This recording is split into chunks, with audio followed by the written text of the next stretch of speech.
Bien, señoras y señores, seguimos con los informantes. Y qué bueno que están con nosotros.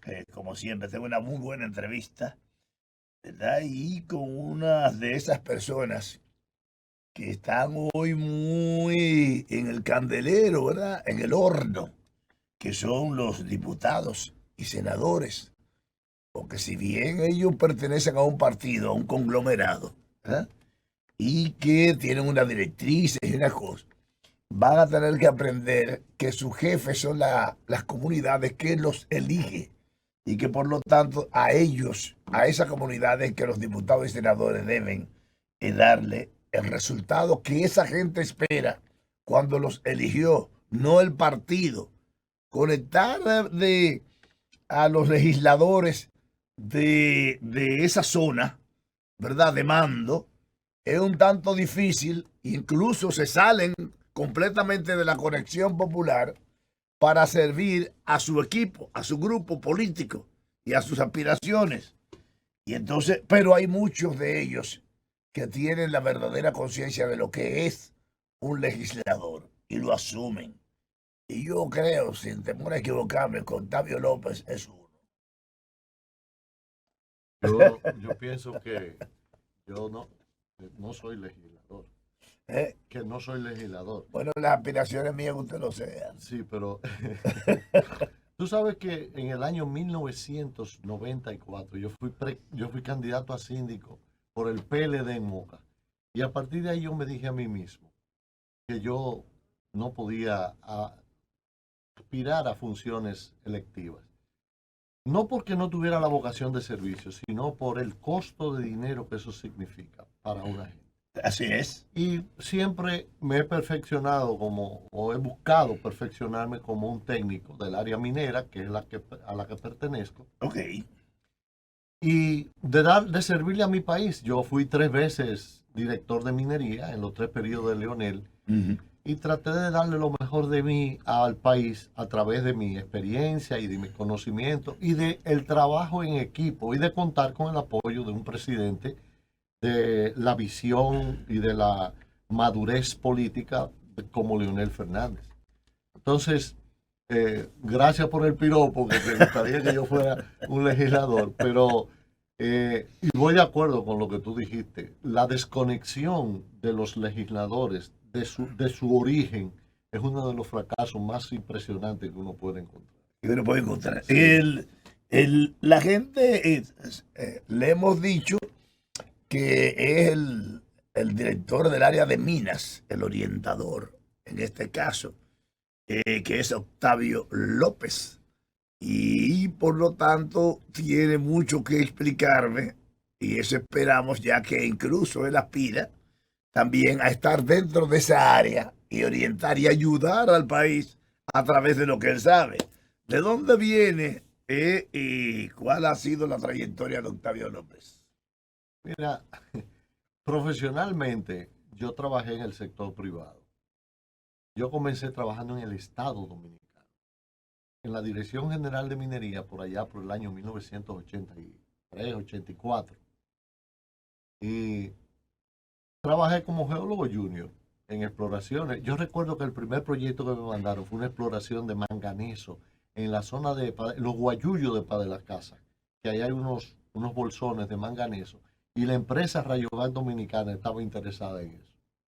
¿Y qué? Porque la pasta que tiene las pilas Rayoval adentro está hecho de manganeso. Ya, Entonces, ya. quisieron experimentar eso. Y ya dice usted que tenemos una mina de eso. No hay un depósito Sí. realmente que se pueda considerar factible su explotación. Sí, Son sí. bolsones muy pequeños que no se ¿Y extienden. dónde está? ¿Dónde aparecen? En los Guayullos de Padre Las Casas y los Montes Fríos por allá, por Ya. las montañas frías de Padre Las Casas. Ya. Después me mandaron como coordinador del equipo dominicano de un proyecto de asistencia técnica del gobierno de Japón a través de la JICA. Y se hicieron unas exploraciones en el gramazo de Paz de las Casas. Unas vetas polimetálicas se perforaron, pero tampoco dieron resultado. Después de eso, yo pasé a proyectos que tenía la Dirección General de Minería en algunas localidades como San Cristóbal. Y cuando viene el gobierno de Balaguer del 86, yo ya para el 87 yo me fui al sector privado. Y ahí fui a una empresa en Santiago, Sados Standard, que recuerda la que producía los sanitarios. Sí, sí. Y me convertí en el geólogo para buscar la materia prima para producir sanitarios. Me convertí, y lo digo humildemente, en un experto en los minerales que se usan para la industria cerámica. Muy interesante. Sí. Muy interesante. Esta para mí es una de las mejores entrevistas. Porque precisamente de eso se habla hoy en día. Lo que es la idea integracionista, yo diría yo, de los pueblos, principalmente de Latinoamérica, en base a su riqueza. Basada en su riqueza. Hay demasiadas debilidades en todo el mundo, contrariedades, empresas que andan buscando la riqueza de los pueblos, apoderándose de ella, buscando países poderosos donde hay grandes líderes inescrupulosos, enlazado con líderes inescrupulosos también de Latinoamérica o de África, que están están masacrando a esos pueblos de sus riquezas naturales, que es de lo que ellos pueden vivir, de lo que les puede hacer crecer. Entonces, hablemos de la República Dominicana y si quiere, de Haití. Bueno, La orografía aquí, o sea, yo sé por qué tú lo dices, porque indudablemente somos una isla. claro. Y las formaciones geológicas que llegan hasta la frontera siguen para Haití. Sí, Y Haití tiene los mismos ambientes geológicos que tenemos aquí en el país exacto, y con el mismo potencial minero. exacto. Lo que pasa es que no han desarrollado los haitianos la capacidad institucional, la capacidad técnico-profesional para hacer las exploraciones necesarias. No, o será que no tienen la orientación, Bueno, la educación, sí, claro. con el conocimiento de qué es lo que hay, para qué sirve, pero sin el bombardeo entrelazado, el intercambio de disparos que hay ¿verdad? Entre el político y el conocimiento de la gente. Bueno. Y el empresario. Entonces, ¿qué pasa? Crean una gran confusión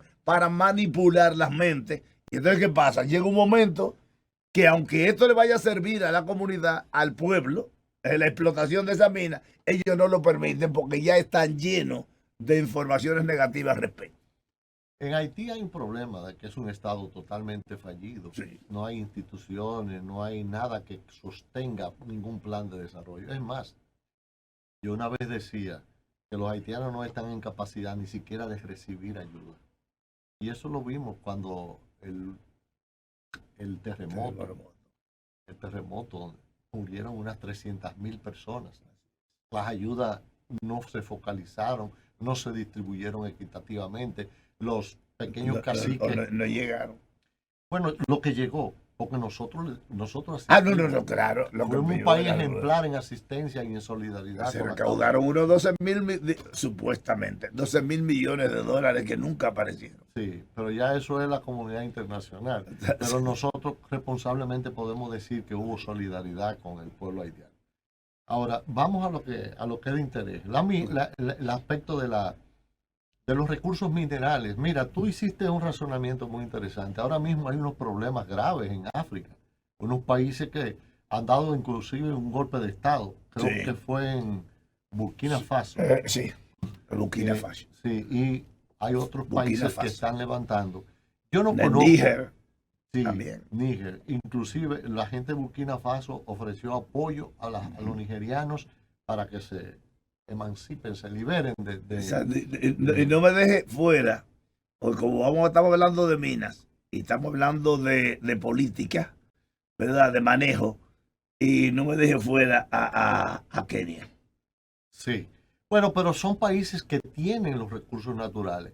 Y la analogía que tú haces con respecto a lo que tenemos aquí como recursos, fíjate, como el interés nuestro es la República Dominicana y es todos nuestros esfuerzos están dirigidos al desarrollo de la República Dominicana. Mira, Marino, nosotros tenemos recursos mineros en este país. ese depósito de Pueblo Viejo es un depósito de primer orden mundial. No es un depósito que si tú lo llevas a un país, a un continente, resulta pequeño. No, es un depósito grande en cualquier país que tú lo lleves.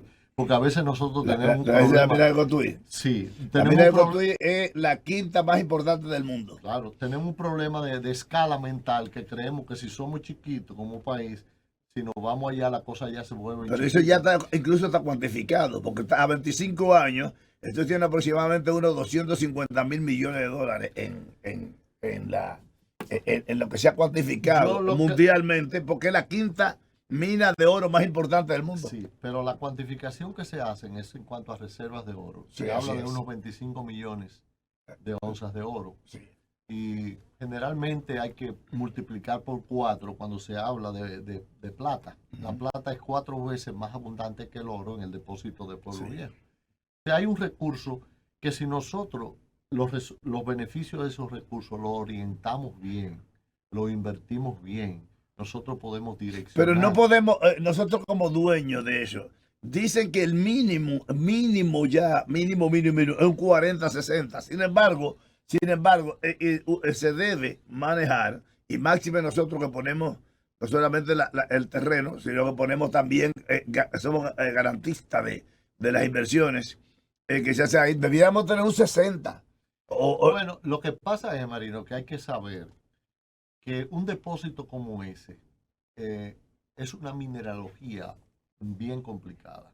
No es fácil extraer el oro de sulfuros masivos tipo alta sulfuración como el de Pueblo Viejo. El know-how, la competencia para eso, se necesita una inversión demasiado grande. Y fue lo que la Barrick hizo, 4.000 millones de dólares para construir una planta donde hay 4 tanques autoclave que son los más grandes del mundo para oxidar el sulfuro en un ambiente totalmente controlado. Dentro de un tanque se oxida y de ahí no sale el ácido sulfúrico para ser emitido a la naturaleza. Pero nunca es menos de 40. Nunca es menos de 40. Los países no, en ningún país nosotros estamos en una participación cercana al 50% de los beneficios de Pueblo Viejo, conforme al programa. Hay 3 formas de participar de los beneficios. La primera es el 3.4 de lo que se llama el retorno neto de fundición. Eso es a partir de la primera venta de oro, de la primera onza que se venda, se participa, porque no es sobreutilizado. Pero es un 40, no un 4, no un 3. No, 3.4. Eso es una forma de participar. Lo otro es... Sí, pero 3.4 son 3.4. Claro, pero hay que sumarlo al 28.75 de la participación en las utilidades netas y lo que es el impuesto sobre la renta. Esos 3 sumados caen alrededor. Pero tengo entendido que ellos reciben exoneraciones. O sea, es como si nosotros lo devolviéramos en exoneraciones.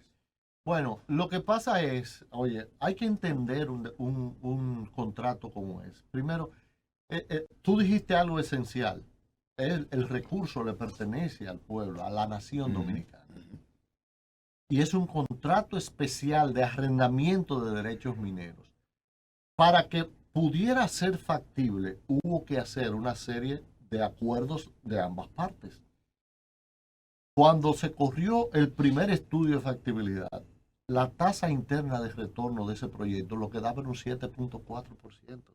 Y eso era mejor invertir ese dinero en un banco que te daba menos. Y no era mejor no explotarla. Exacto. Era mejor no explotarla, porque entonces era peor más cara la sal que el chivo. Exacto. Íbamos a hacernos demasiado daño en recursos naturales, en medio ambiente, que lo que estaríamos recibiendo. No era factible la explotación. Exacto. Nosotros tuvimos que revisar eso con mucha responsabilidad en el gobierno de Leonel, y todo dirigido y supervisado por el propio Leonel Fernández. Era frecuente las reuniones en el Palacio donde discutíamos los aspectos de cómo se iba a readecuar el contrato para garantizar la factibilidad.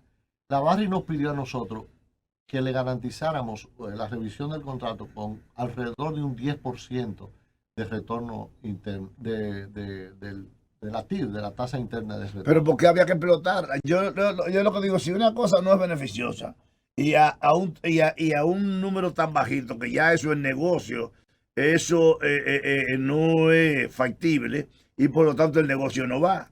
porque el negocio, según cálculos, evaluaciones que se hacen, tiene que dejar no menos de un 30%. El negocio, no menos. Si está más bajito por ahí, el negocio no va. Entonces, ¿por qué había que hacer eso?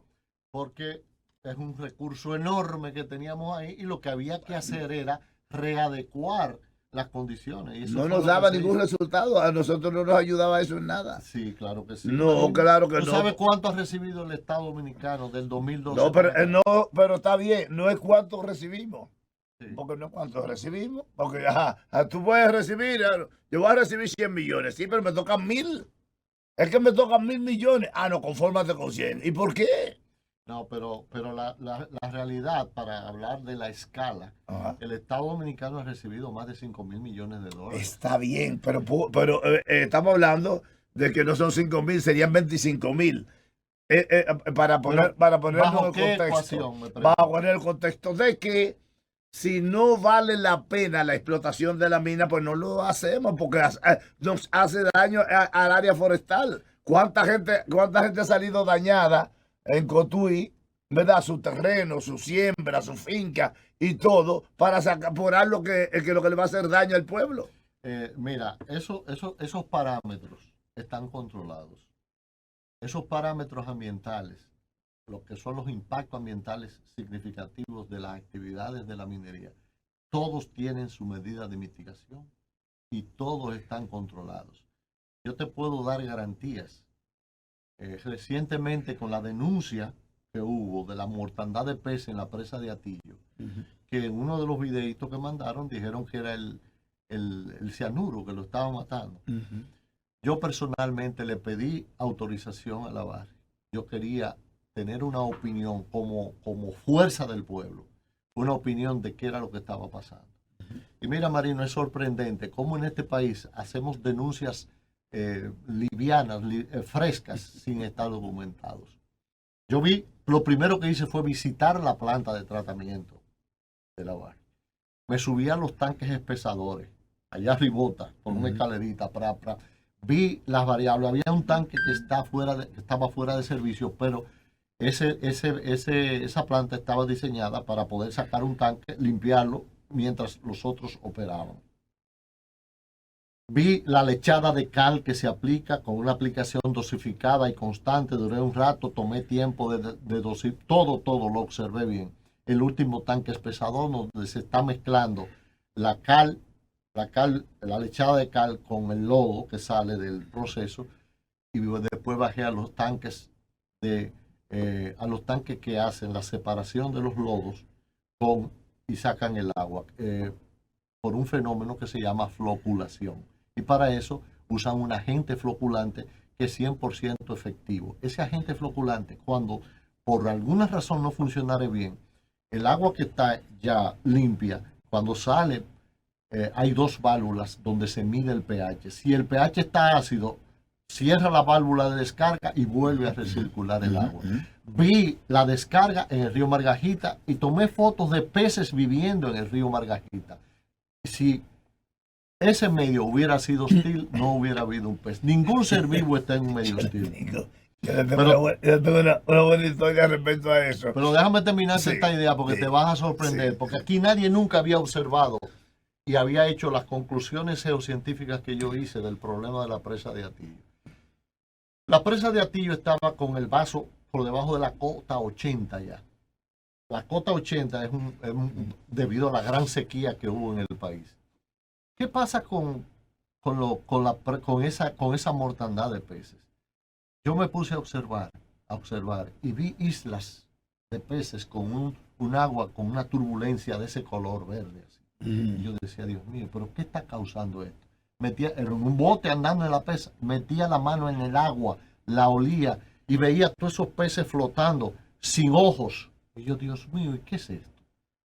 Y me dice un pescador, creo que es el presidente de los pescadores, me dice, mira, Octavio, los peces comenzaron a morirse en la entrada del río, los dos ríos, el río Yuna y el río Maimón. Ok, me quedé con ese dato ahí. Lo segundo que me dijo, cuando comenzó la lluvia fue que comenzaron a morirse los peces. Le digo, dale para arriba. Cuando vamos hacia la entrada de los ríos, dice, no podemos llegar para allá porque el agua es muy bajita. Pero veo coincidencialmente el parque Aniana Vargas impactado de un fuego que hubo, que se quemó más de la mitad del parque Aniana Vargas, que da a la presa. Sí. Y me vino a mi cabeza, oye, desde noviembre hasta que no comenzó a llover, aquí hubo miles de incendios forestales en el país. Miles, todos los días en la zona de Villa Altagracia, en esa zona Sí, le pegaban fuego a sí. bosque. Y eso me puso en un estado de inquietud y empecé a investigar, a estudiar. Duré una noche sin dormir, buscando información. Oye, te voy a dar conclusiones rápidas. Una hectárea de bosque tiene de 60 a 100 toneladas de biomasa. Una tonelada de biomasa te produce de 10 a 30 kilogramos de ceniza. Oh, empecé a decir, bingo, la ceniza está comprometida con la salud de la presa. ¿Por qué? Porque ahí es un fenómeno geológico. La lluvia cae y erosiona los suelos y transporta sedimentos. Pero la lluvia lo que encontró fue ceniza. Y mucha ceniza a lo largo de ambas cuencas. La cuenca del Maimón y la cuenca del Yuna. ¿Y qué pasa con la ceniza en el agua? Que le cambia las propiedades físicas, las propiedades químicas y las propiedades biológicas al agua. Y un vaso de 22 kilómetros cuadrados como es ese, y de una capacidad de 710 millones de metros cúbicos de almacenamiento de agua, para usted transformarlo como el fenómeno que sucedió ahí, tiene que ser con un fenómeno de una escala similar. Sí. A Tyson no lo tumbaba un hombrecito chiquito, tenía que ser un hombre con unos puños grandes. Para doquier esa presa tenía que ser un fenómeno grande. Estoy haciendo una analogía. ¿Qué pasa? Seguí investigando. La ceniza con el agua forma amonia. La amonia, que es con nitrógeno, le quema los ojos a los peces y le quema las branquias. Está muy fuerte, pero a la vez, muy fuerte. Claro, a la vez empieza a haber una población de algas que se alimentan del nitrógeno. Y esas algas demandan oxígeno del agua. A la vez, el exceso de población de algas, hay mortandad de algas y también en la putrefacción del algas consumen oxígeno. Y eso provocó una competencia de oxígeno en el agua de la presa de Atillo y provocó mortandad.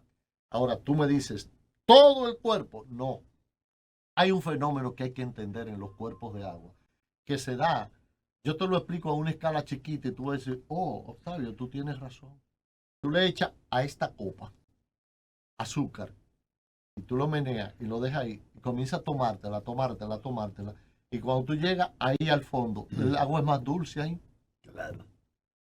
Hay propiedades que cambian. El agua tiene propiedades como la concentración de elementos, la densidad del agua, la temperatura del agua, la miscibilidad del agua. Entonces, si en este vasito ocurre una separación de propiedades, que aquí sale más dulce, imagínate en un cuerpo de agua como el de Atillo. ¿Cuántas partes habrá de propiedades, densidades, temperaturas distintas? La ceniza mató los peces de Atillo. Pero no solamente sucedió en la presa de Atillo. Hubo un videíto que circularon en el río Jaina por la zona de Palabé, los charcos donde el agua venía en remanso, los pescadores, pero ahí culpaban a la Coca-Cola, a la cervecería. A la cervecería. Los peces que estaban muertos alrededor de la planta flotante que hay en Asua eran peces de agua dulce. ¿De dónde vinieron esos peces? Pero, ¿por qué la población no tiene las informaciones respecto a eso? Yo me acuerdo... Aquí nadie había hecho esos estudios. Yo me acuerdo que al papá de su líder le pasó algo en Samaná con la plataforma de Lupina. Con la plataforma de Lupina, que era algo que tenía en sociedad con otra persona, le iba a producir, ¿verdad?, un enlace entre el este y el norte a través de la de aquí de Arroyo Barril y Sabana de la Mar. Y van a cruzar entonces, hay vehículos en esa plataforma. Y entonces estaban arreglando el muelle para que pudiera el barco llegar y enlazarse ahí con el pavimento y el vehículo poder salir. Entonces, una chulería, porque usted sabe que la vuelta que todavía hay que dar para usted llegar del este a Samaná, a la zona norte, ¿verdad? Pues se lo boicotearon. Los mismos empresarios que hay. ¿Y qué pasó? Aparecieron muchísimos peces muertos. Y entonces, ¿y de dónde aparecieron? Y entonces dijeron que era por el dragado que se estaba haciendo. En donde estaba. Y entonces paralizaron eso. El mismo, y óyame, y eso, ahí hay que admirar eso.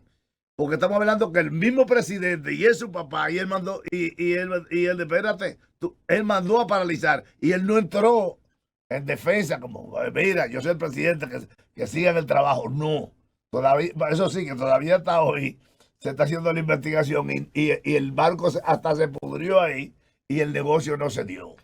Mira, Marino, muchas cosas en este país que no se investigan, se lanzan bolas, y el rumor la multiplica. Este estudio que yo hice es un estudio geológico.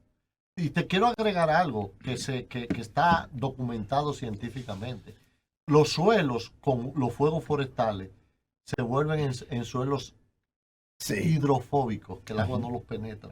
Y con más razón se llevó todas las cenizas rápido. Exacto. Óyeme, y esto es lo que ha causado la mortandad de los peces. Pero vamos a seguir hablando con Octavio López, y es secretario de Minas del partido Fuerza del Pueblo, que está hablando con nosotros. Todavía nos falta, porque en estos días se ha estado hablando mucho de petróleo, incluso de que por debajo de la mesa se están haciendo acuerdos por unas minas que ya se entiende que ahí hay petróleo comercializable, y que por lo tanto la República Dominicana va a entrar. Se ha hablado que esa es la misma vena de Venezuela, que a los norteamericanos les interesa porque ya no tienen la seguridad de la explotación de todo eso. Vamos a hablar con él. Seguimos con los informantes.